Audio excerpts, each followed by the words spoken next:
And thousands of you have been voting in an exclusive Today Show poll, and the results will be a big concern for the government. 5,400 of you say no, you would not currently take the AstraZeneca jab, compared to just 2,200 who say they would. It's a big number, isn't it, people saying no.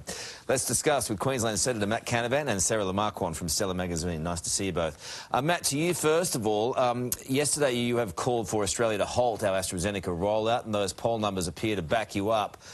Do you regret saying that, or do you still maintain it's the right course of action? Well, I think a pause right now is the prudent path.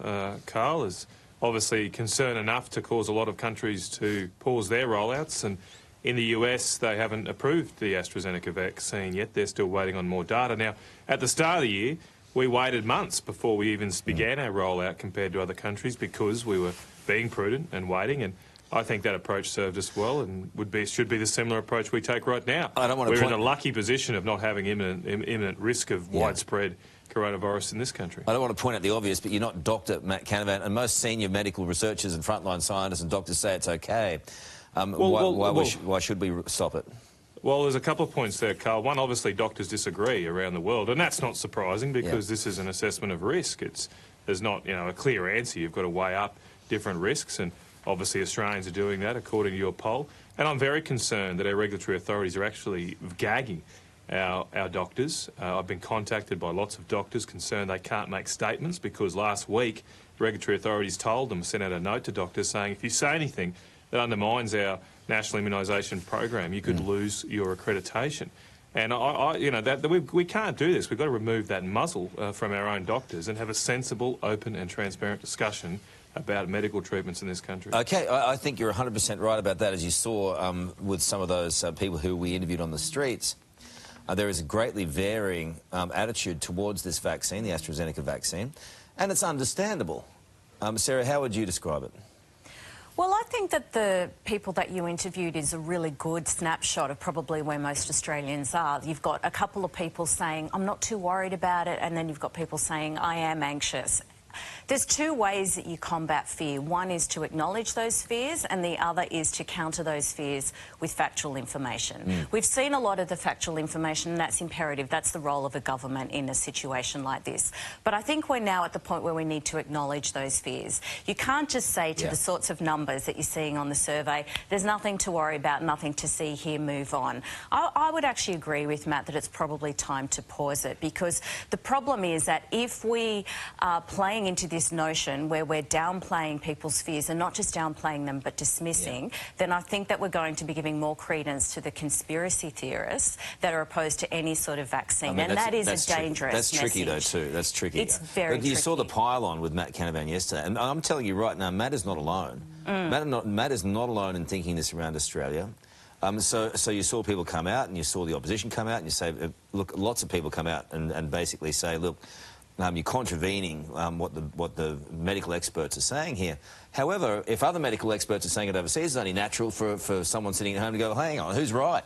Well, that's right, and as Matt said, because it is we fail to sometimes acknowledge that there are divergence of views within the medical community. The problem here is because traditionally anti-vaxxers have used so-called research to back up their argument, and their argument is dangerous and it's ignorant. In this situation, I think, like I say, we have to actually listen to people, and we've got to make sure that the community know that if there's any information saying we need to be patient, then we've got to take that on board. And this is not an anti-vaxxer thing. This is more general than that. That's right. Let's move on to another major concern: the soaring COVID infection rates in our close neighbour in Papua New Guinea. This is a big worry. This fears it could spread to our mainland via our northern border. The PM's so worried he's sending a task force to the nation diverting vaccines destined for Australia to give to frontline workers in PNG. Matt, we need to do everything we can here, right?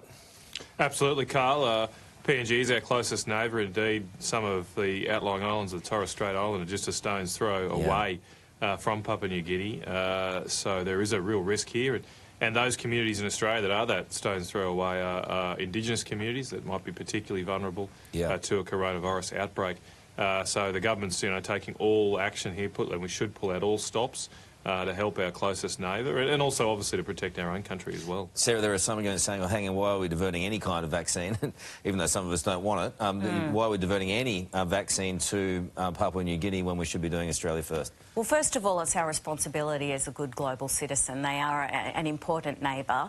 But also, the global risk is actually quite big. You can then get, you know, the strain can start to mutate, and that can have immediate ramifications. So there's actually self-serving reasons, and then, like I say, also international humanitarian reasons. I agree with both those. Matt, the US is backing Australia in our trade war with China. Hold the phone. It's a major policy move by the Biden administration that should have China quaking in their boots, right, Matt? Well, courage is contagious, Karl, and I think the Australian government's been very courageous over the past year in taking a firm stance against illegal trade sanctions by China, by their attempts to bully us.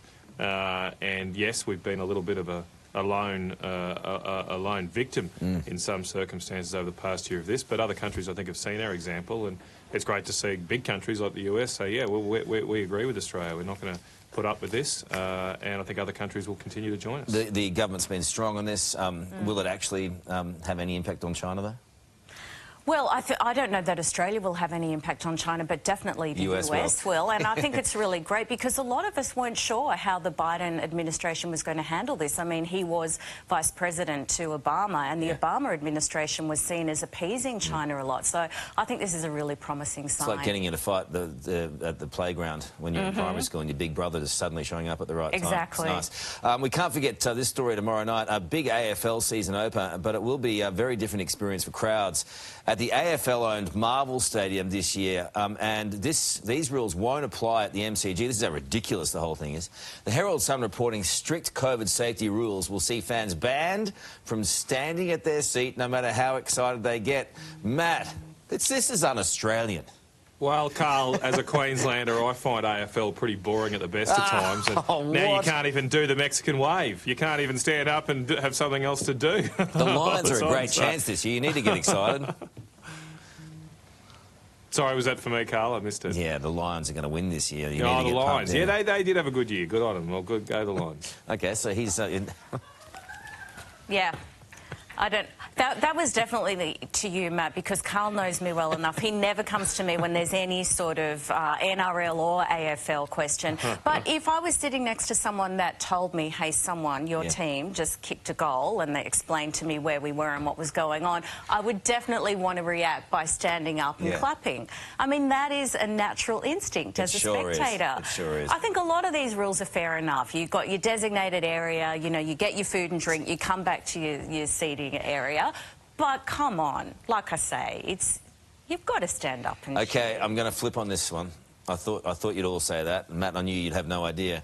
But I'm flipping on it. I don't like anyone standing up in front of me when I'm watching the footy. It's so annoying. It's like being at the cinema and someone standing up and just standing there going, oh, I'm going to go get some popcorn. It's not the same at all. Yeah, even but when your team I know scores a being try, at the footy and being at the cinema is different. Now, if I know that, come on. It's ridiculous.